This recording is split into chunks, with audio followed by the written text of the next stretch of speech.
Abdullah bin Amr bin As menceritakan satu hadis dari Rasulullah sallallahu alaihi wasallam. Pernah suatu ketika beliau sudah hendak mendirikan ibadah salat, tiba-tiba beliau bersabda, akan datang kepada kita seorang lelaki di antara penduduk syurga. Dan ketika para sahabat-sahabat menoleh, datanglah seorang yang dengan tergopoh-gopoh, yang masih basah mukanya dari sisa air wudunya. Dia langsung sholat bersama Nabi sallallahu alaihi wasallam. Hari kedua, Rasulullah sallallahu alaihi wasallam bersabda kembali, akan datang kepada kita seorang lelaki di antara penduduk syurga. Dan ketika sahabat-sahabat menoleh, ternyata yang datang adalah laki-laki yang kemarin. Kata Abdullah bin Amr bin As dalam hatinya, sungguh aku ingin bertanya kepada laki-laki ini, ibadah yang seperti apa yang telah mengantarkan ia kepada keutamaan seperti ini. Tapi setelah selesai salat, dicari laki-laki ini sudah tidak ada. Pada hari ketiga, Rasulullah sallallahu alaihi wasallam bersabda kembali, akan datang kepada kita seorang lelaki di antara penduduk syurga. Dan ternyata ketika para sahabat-sahabat menoleh, laki-laki yang kemarin lagi. Kata Abdullah bin Amr bin As, pada hari ini saya tidak akan kehilangan kesempatan. Sehingga setelah selesai salat, Abdullah bin Amr bin As memperhatikan laki-laki ini, ternyata dia langsung pulang. Maka diikuti oleh Abdullah bin Amr bin As. Ketika sampai di rumahnya, dia katakan kepada laki-laki ini, wahai paman, sesungguhnya aku ini lagi punya masalah dengan kedua orang tuaku, maka izinkan pada malam ini saya numpang nginep di rumah paman. Abdullah bin Amr bin As ketika itu usianya baru 9 sampai 10 tahun.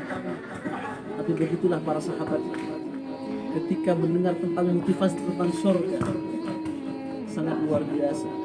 Apa kata laki-laki ini? Kemudian baiklah, sehingga kemudian Abdullah bin Amr bin As menginap di rumah laki-laki ini.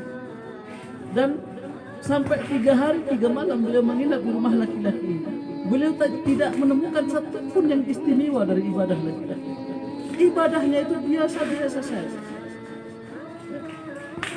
Biasa-biasa saja. Biasa kalau mau datang ke masjid, biasanya kalau sudah azan dikumandangkan baru dia terburu-buru berangkat. Setelah selesai salat dia langsung pulang, tidak zikir, tidak apa. Di rumah ternyata juga begitu. Tahajud juga enggak, duha juga enggak, puasa juga enggak. Sehingga Abdullah bin Amr bin As bingung, ini sesungguhnya apa keistimewaan dari laki-laki? Sehingga Rasulullah menyebutkan dia sebagai lelaki di antara penduduk syurga. Maka setelah 3 hari 3 malam ini, Abdullah bin Amr bin As terus terang kepada laki-laki ini, wahai paman, sesungguhnya aku ini bukan lagi punya masalah dengan kedua orang tua, tapi sungguh karena saya penasaran, karena sampai 3 kali Rasulullah sallallahu alaihi wasallam menyebutkan paman itu adalah sebagian dari penduduk syurga. Maka jelaskan kepada wahai paman, ibadah yang seperti apa yang telah mengantarkan paman pada kemuliaan yang seperti ini. Kata laki-laki, ya ibadahku seperti yang kau lihat itu, tidak lebih. Atau mungkin ada sesuatu yang dilakukan paman yang tidak dilakukan oleh orang lain.